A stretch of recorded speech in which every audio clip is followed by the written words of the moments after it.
a fallacy. Rich people have assistants, they have drivers, they have enablers. They can optimize their productivity in a way that someone who's underprivileged cannot. They don't have the 24 hours in their lives are not equal. My 24 hours may be more equal than yours because I have so much help. Because of the reduction and the de-emphasis of spirituality, it caused people to find meaning outside of something divine. When people wanted to find meaning outside of something divine, they find from something that is hollow.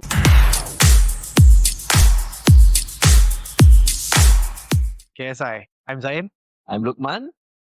and this is our pilot episode. This is the first time that we're gonna do this. Luqman, what is Sidang? So let me tell you what Sidang is. Sidang is the name. The name is actually a play on words. Since we are sitting down discussing ideas, and if you speak sitting down or sit down many times in a row, then we will end up in sidang. Sidang, which is a Malay word. Which is a Malay word. Yeah. So this Malay word literally means a conference. It carries a lot of meaning. Sitting down, discussing ideas, conference. And I'm sure that along the way, we're going to have like few of our guests. We are ready to unpack ideas and discussing the important stuff. Sidang by KSI. Yeah. Sidang by KSI. So let me ask you, what is KSI?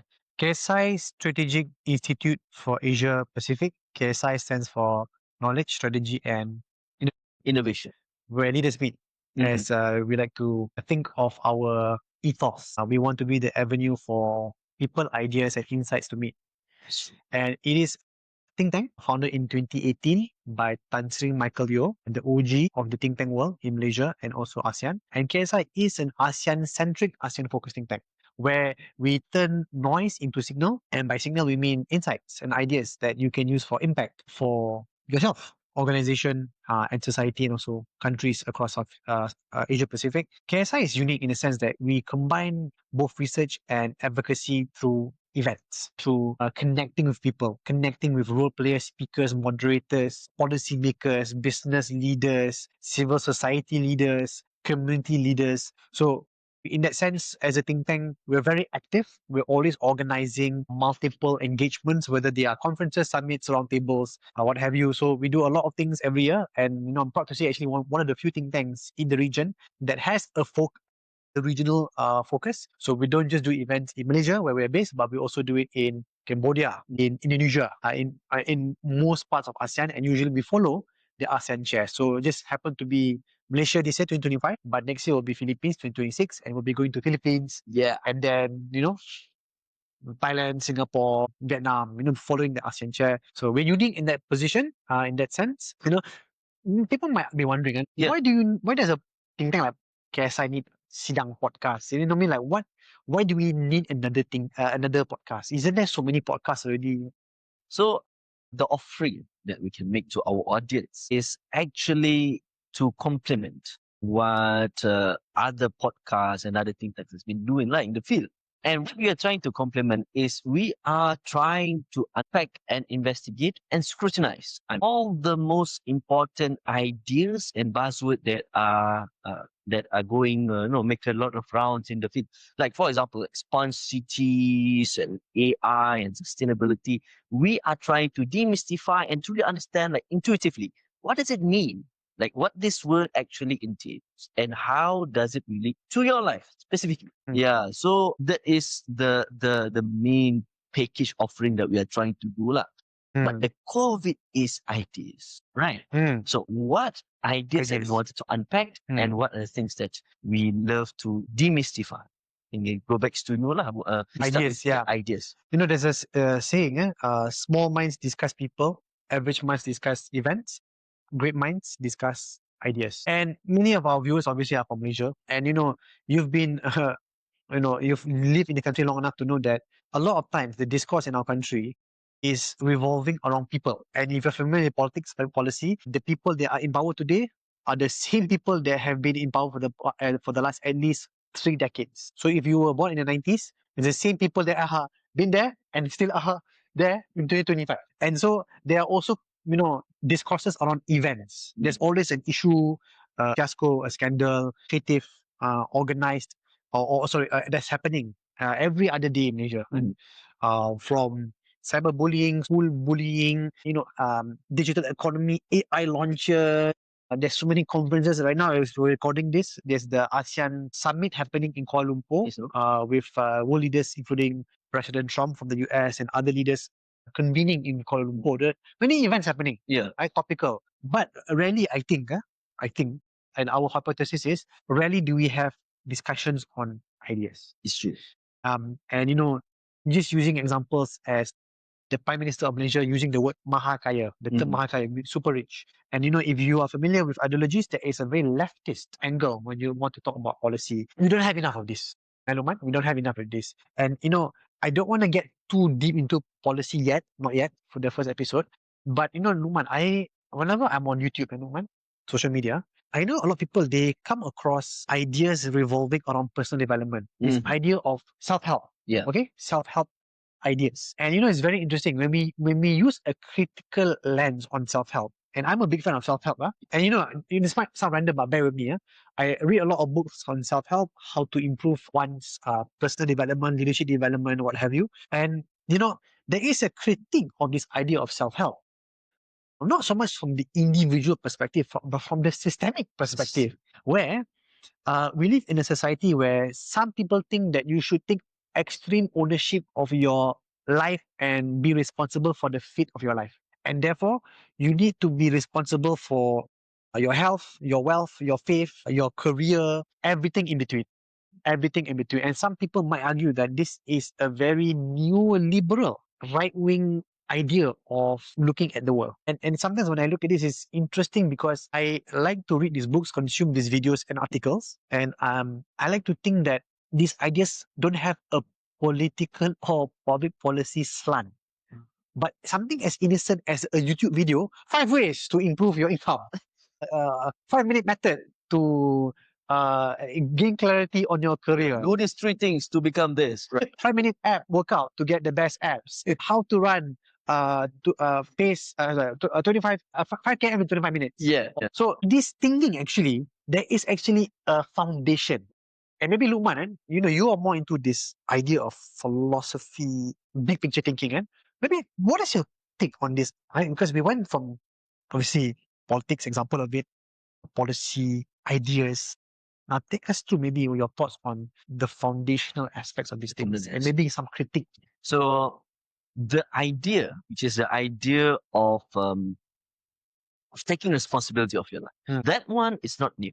Like it's been there for how many, I think since the dawn of human civilization, the idea of we need to be responsible for our life is indeed embedded in our folds of our society. But, I'm not saying that to be critical of self-help is we must abandon taking responsibility to your life. You should take responsibility. Taking responsibility to your life is the first step for you to become aware of your action. When you become aware of your action, then you become aware of the consequences. When you become aware of the consequences, you become much more informed and more wise in leading your life. Like, this one is good, this one or bad. Like there's a foundation. Even in Islam, there's a very foundational aspect taken responsibility is akal.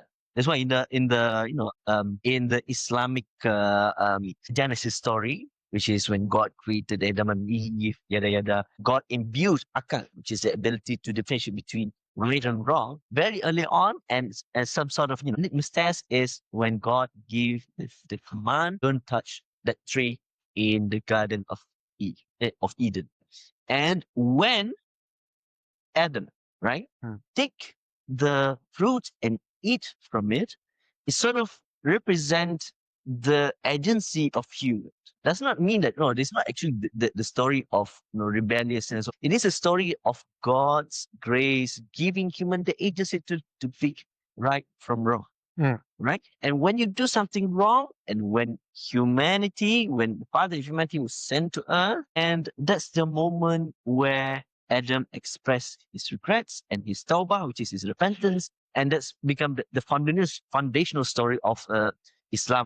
So, taking responsibility. But why is that, if I am so pro taking responsibility, then why do we have criticism towards self-help? I mean, wasn't self-help exactly the same as taking responsibility, right?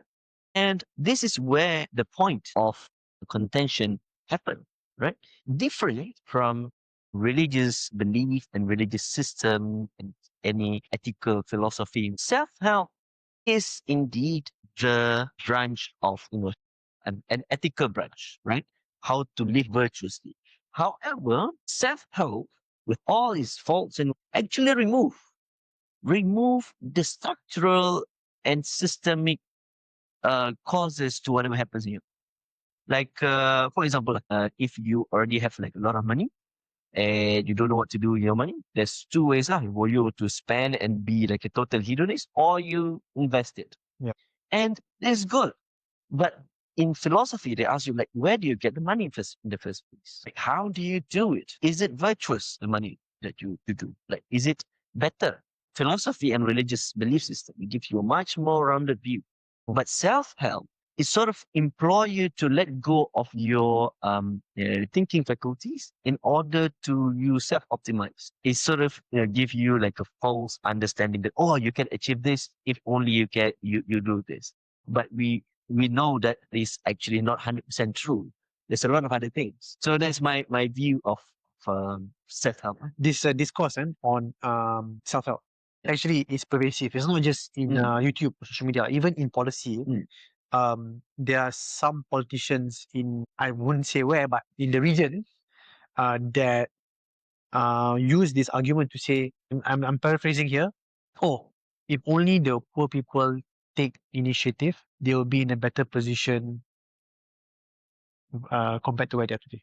And if you were to take a more critical lens, and to your point, sometimes there is a limit to what they can do.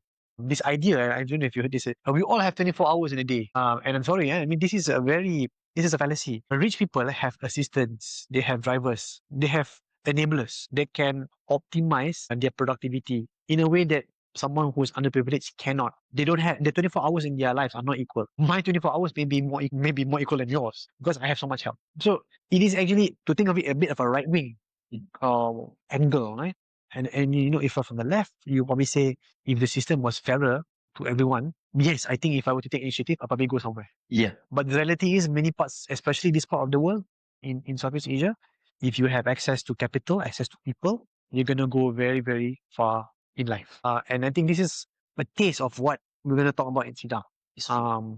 Because there's so many things that we can talk about, but I don't want to get ahead of myself. It's just worth for us to take some time to investigate the historical origins of self-help. Like, does it happen in vacuum? What's the origin? If I think you know much more than me, the origin of self-help. I can't speak to the literature. But you're right. Dale Carnegie, obviously, this book called again. I have read that book. It's a super good book, by the way. One of the chapters says, remember people's name. Remember people's name. Oh, I couldn't do it. If you remember people's name, people will love you for it. Right? But yeah, people point to this book as the modern self-help foundations, right? And actually, I call them prophets. Every sphere domain has a prophet. Multiple prophets. In AI, we have Sam Altman, right? So Peter maybe, but Sam Altman is definitely an AI prophet, right? Yeah. And most of the time he's wrong, right? Most of the time he's actually wrong. But in the self-help world also, there are actually multiple prophets. You're familiar with Tony Robbins? Tony Robbins is a very popular one in the 80s and 90s up until today. Ryan Holiday, Stoicism. Even Tim Ferriss, very popular self-help in the self-help movement about 4-hour work week. One thing that is interesting is always it comes from the West. Comes from the West. And then it trickles down into localized versions in our countries. So Malaysia also has somehow. Yeah. But most of the time, they are actually literally adapted from the West. Yeah. You don't mind me jumping in? Like, go for it. Yeah. What do you think like primarily came from it? It's like this is a whole industry. If there was no profit motive in self-help, it won't be in where it is today. $1 industry. Right? And obviously the heart of capitalism is obviously in the US and to some extent Europe. It starts from there and it blows up in Asia, right? It comes here. And people over here, they just take the stuff and localize it to their own flavor. And we also have in Malaysia. This is Osman. Yeah, we have our own version of self-help prophets in the country. So many.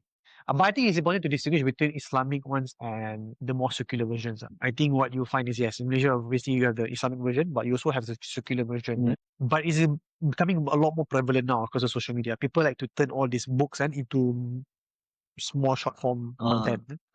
And then this thing goes viral, and the Gen Z now, this idea of lock in. If you know, if you lock in, oh, I'm locked into this goal for the next whatever 6 months. I don't want to look at my code and all that kind. That's self help, by the way. Yeah. It's a form of self help. It's going to be here, even with all this critique, and it's going to be here for a long time. Yeah. I think I agree with you that it's gonna be here for a very long time. Because as a social scientist myself, I think if the social conditions are stay constant, there is something will not change. Yeah. Unless there's something happen along the way. Sure. It is actually very interesting to know that the rise of self-help coincide with the pervasive secularization of the 1970s until now, right? Sure. Rise of Yeah. secularism. Rise of secularism. This the rise of capitalism, the main marker where self-help genres become much more mainstream is because of the reduction of spirituality. Yeah, right. Yeah. Interesting point. Yeah, Absolutely. reduction of spirituality. Absolutely. Yeah, it doesn't matter whether it is capitalism or whatever, but it's actually spirituality. Yeah. The genre of self-help and this idea of we need to self-optimize and whatever it is actually coincides very deeply with the reduction of spirituality. Why so? Because spirituality, like before the 1970s, when people are much more religious, people find meaning. Sure. When people find meaning, they will do something with utmost effort and utmost sincerity. Like the English farmers, whatever, before the war, and when they do the soil, right? And then they do things with utmost sincerity, intention. They feel that God or something divine is watching them. Sure. When they feel like that, so they exert themselves. They do it. They do it not because of profit motive. They do it for God's grace. But when the religious institutions started to decline, starting from the 1970s and until now, people feel like I do work, but to what end? Before this, I do work for God. I do work for my family, which is charity to God. Yeah. Right? The country. For the country, whatever. It's always something defined. I don't want to be Freudian here, but there's always something super ego, some other, right? Yeah. But because of the reduction and the de-emphasize of spirituality, it caused people to find meaning outside of something divine. When people wanted to find meaning outside of something divine, they find from something that is hollow, which is work. They equate virtuousness and spirituality with work. Now, I was saying by Herbert Marcuse about what is actually the religiosity of capitalism right now. So, how do you say profits? Because it is exactly that. Yeah. It is indeed profits. Their sacred words is their books. The system they serve is the divine capitalism, divine money lah. And essentially, Islam is one of the liturgies. Yeah, absolutely. So where the priests are coaches and influencers, where scriptures are bestsellers and podcasts, like what we're doing right now. Sure. And the sin is laziness. Yeah. And the ritual is optimization, and heaven is success. Success. Absolutely. Yeah, interesting analogy. It's very interesting analogy. Yeah. And this is what you call the philosopher called repressive desublimation. It is a loaded term. Okay. I would try to Let's try to keep it simple. Yeah. To try to keep it simple. Yeah. That's the term of meta-analysis of Yeah. So this is a fascinating subject, right? And I think maybe a lot of podcasts will never talk about this issue, because it's also quite sensitive.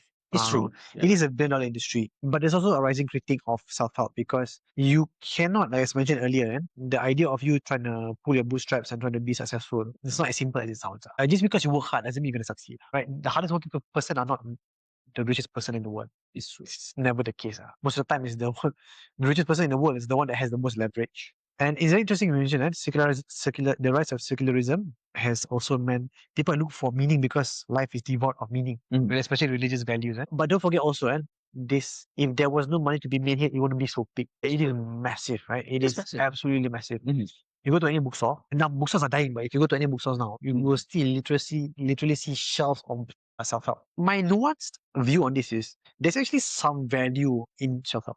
There's a little bit of value here. Understanding the systemic issue is one, but if you were to apply some of these things, I'll give you an example. For example, time blocking. Time blocking actually it's very interesting. It's a intersection between self-help and productivity. Yeah. So productivity can be seen as a subset also of self-help. Yeah. Personal productivity. Yeah. Time blocking. So when you do your work, you time block from 9 to 11. You don't do anything else. You just do that one thing only until you finish it. Yeah. And the mantra is follow one course until success. Yeah. Every self-help is right. Yeah. Works. Time blocking is a concept. Works. But awareness is important first. Understand that there are limitations to what you can realistically achieve as an individual. Then apply it later on. So it can work. And another example is obviously we just had this discussion earlier about memento mori, right? Memento mori. Very popular in the Stoic circles. Ryan Holiday popularized it a lot. Or in Arabic, Zikr al-Maut. Death is coming. No, remembrance of death, right? And memento mori obviously was this concept that no matter where you are in life, you will die. You will die, right? And one of those emperors had a servant in his ear whisper, memento mori, remember that will come for you. And the manifestation is people use these calendars where they block off 40,000 boxes, and every box is a week, and you check off all these boxes, and eventually you will check off to your death. But the point of that exercise is remember that life is short, and because life is short, you must do what is meaningful and what matters to you most. So there's some value here. Yeah, exactly. There's some value here. It's just that I think if it's devoid of your own personal values, it will not go very, very far. Yeah. Because success by itself as a measure or as an aim is just not enough. I would call it like a gateway drug. The first step for personal health is checkup, right? Like you go to the clinic or you go to any like health facility or a health provider, they do a checkup, they do BP, they do whatever. Stress test. The stress test, everything, right? And for someone who never did any of that, for you to even go there, it's good enough. Like, oh, they're very good. Yeah. Right? It's very good already. Right? But the next step for you, like after you're aware, you must need to take breaks and effort, maybe to hit the gym. Yeah, you have to be start more aware, right? Yeah. Start to reduce all this, McMuffins and miso, whatever it is, and what have you. Diet. Right. Okay, diet. So the critique of self-help does not necessarily means the abolition of all self-help books must be banned. That's not the point. Because, like I said earlier, I agree with you that self-help is here to stay. Yeah. Because and that is the reason why it is like you said, a $1 billion industry. I think $2.5 billion industry. Probably more. Probably more. Yeah. More. If we account to those PTS publishing house. The unofficial ones, the fake ones, people, the illegal ones, right? Yeah, the illegal ones. Right. So it is. There is a demand. There's demand. There's demand. Right. But the critique of self-help does not necessarily imply a critique of self-help genre. It's a critique of our society. Oh yeah, for sure. Yeah, like our society. For example, in the Islamic circles, in 20 years ago, when you go to Surau, at least weekly they have this mengaji, right? They do a class on how to read the Quran, and they do a class on Shama'il Muhammadiyah, which is the traits of the Prophet Muhammad, right? So they do all these things, and they spoke about all the virtuous things to do. But now, when you go to like even TikTok, all those contents of what is or how to treat your wife, is how to berkah in working, the language of self-help, the language of secularism has pervaded in every single part. I'm not saying that it is wrong. Sure. I'm just saying that it is very peculiar to notice. Sure. The quality has dropped.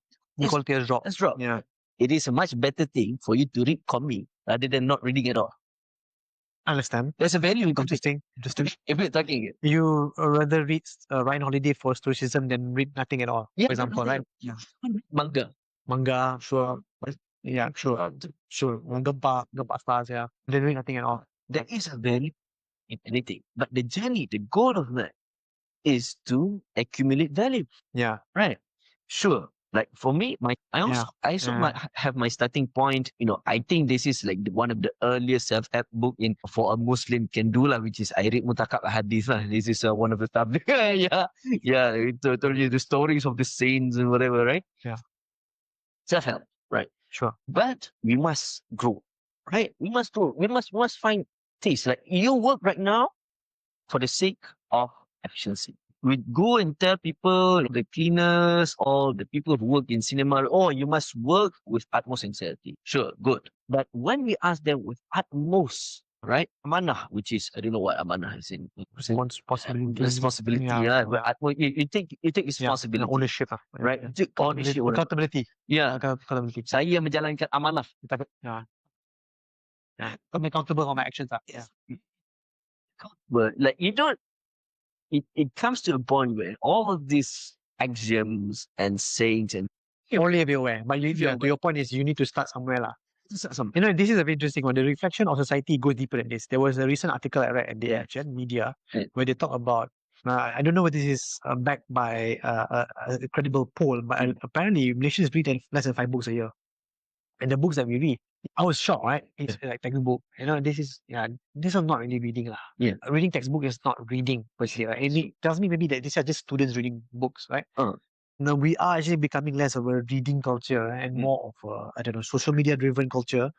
And not to say this is a bad thing, but I think there is the idea of learning through medium actually matters. Buzzword is AI now. And initially when I was learning AI, all I did was I went YouTube, I read articles, watched a lot of videos, podcasts a lot about AI. But do you know one thing changed? What? When I went to a bookstore and I found this book called Mastering AI by Jeremy Hunt, I think that's his name. And I read that book. And after reading that book, about 200 page, 300 page, my knowledge of AI is exponentially higher because of the fact that I went through that full book and I read it and I knew the history, the concepts, the limitations, the risk, the bias. One book that took me maybe 10 hours. And before that, I spent maybe 50 hours on social media.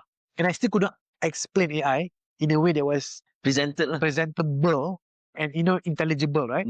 But when I read that book, wow, my God, this is basically all that I wanted on social media. And I went and then read another book and another book and another book, right? Yeah. And then stop.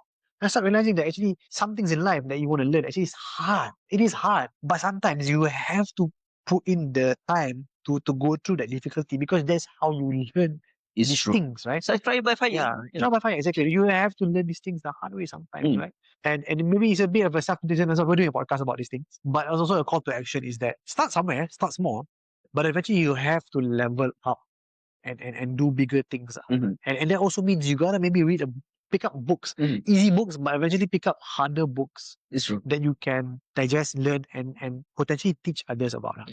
Yeah. And it's not really about criticism of self-help when self-help is whether we should like reinvigorate philosophy. I think the problem right now is the rate of illiteracy, functional illiteracy in our society. Yeah, interesting point. Functional illiteracy. Like, sure, that's the point, right? Yeah. If our culture is reading, our culture is like culture of thirst for knowledge, thirst for curiosity and understanding things, it would naturally, like, people will say, people look at self-help, oh, I already know this is basic. This is basic. So whatever it is, for sure. All kinds of things. So it's actually in our societies is scattered to incentivize laziness to read. Sure. A couple of nuance, if you don't mind. So my hypothesis is one thing, right? The reason why there's a decline, and in the interesting stats, data that showed that STEM performance has declined since 2012, 2013. And that correlates with the rise of smartphones. The big tech companies in the world have an incentive to make sure that you're glued to the phone because you can sell ads to you. Even ChatGPT, right, is trying to do the same thing now by trying to monetize what they have. So eventually what will happen is speculation. When you go to ChatGPT, the free version, you have to see ads when you use ChatGPT. The big tech companies are incentivized to make sure that you're glued to the phone. And because of that, in fact, there's also a same stats that showed reading has dropped in America. I'd say the same thing about Malaysia or ASEAN, but I'm pretty sure it's the same thing. I think it's a global thing, right? Yeah, people are just reading less because they're glued to the phone. If there is less, I suppose, or less or no profit motive for social media to do this, people might be reading. I don't think we'll be reading as much as before, but I think they'll probably still be reading. not to sound elitist for the both of us, but I think um, there needs to be some concerted effort to pick up a book and read. And also, I mean, Roman, it's also like people read fiction books. I don't know about you. I don't really read fiction books. So, is that reading? I think yes. I think reading is still reading. If Yeah. it's analogous to the real world, then Yeah. I think it fiction counts reading as- is still reading, right? So I mean, there's so many questions. If you say it's reading, right? Hopefully it goes somewhere. Lah. I mean, don't act on those fantasy. I don't read fiction books. Obviously, I understand there are criticism when people hear it. Oh, look at the two guys, that think they're so well read. That's not the point. I'm not trying to call you out. I think the point is, if you're not reading, if you can pick up a book, it'll be very good. Yeah. Right? If you are already reading one book, gonna do 6. If you're reading 6, gonna do 12 a year. Yeah. And my challenge, I read. Well, I won't say how many books, but I read a few books, right? And I always try to read harder books. And self-help also, right? Is sometimes it's trying to go to the primary source instead of secondary source. Sometimes, like for example, Marcus Aurelius' Meditations is summarized by Brian Holiday, a very popular author. That is secondary source. Once you're familiar with Brian Holiday, who tends to recycle his material, it's time to read the primary source itself, Marcus Aurelius. And don't have to read the whole book. You can go by chapters also. Right? I think that's something that I think is some level of progression that you can make as a person. Because I think my boss is very fond of saying the VUCA world that we live in, right? The VUCA, The VUCA world, volatile, uncertain, complex, and ambiguous. VUCA is a concept by I think the US military armed forces. VUCA itself is very ambiguous. Yeah, and VUCA. We live in VUCA. And I think the reason why people look for analysis is because sometimes they're not sure what's happening in the world. But if you spend a bit of time reading some of these things, I think there'd be less reason to follow podcasts. There'd be less reason to follow YouTube videos. Yeah. So, not poor, already. Right?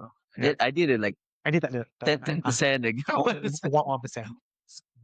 Hopefully, maybe there's some of the thinking that we have along these lines. It's true. It's right. Yeah. So thank you for joining in. That is just the teaser for Sidang. We're gonna have like a lot of other interesting and weird stuff, weird concept to esoteric. Yeah, to Yeah. demystify. You can find it in no other place other than Sidang. But Before we close this, so the next few the format, maybe to give a bit of a format. It won't just be two of us talking. Hopefully, we plan for season 1 to maybe have some people that we interview from our network. Also to talk about concepts and ideas like AI, which is a big thing. ASEAN, US, strategic geopolitics, sustainability, smart cities, slew of topics that we can maybe spend, if possible, in one sitting, maybe spend an hour talking about these issues. But obviously, just to caveat that we are two unqualified people talking about these issues, but hopefully that makes it more entertaining. Yeah, we're unqualified experts. If there are errors or if there are things that we say that are not accurate, feel free to correct them in the comment section or whichever you find this, because I think it makes it more fun. Yeah, and it helps the algorithm. So that's, I think, what we plan to do with Sidang by KSI. I was interrupting you just now, but maybe you close it off for us. Yeah. All right. So catch us for the next episode. So I think thank you. Thank you, you guys.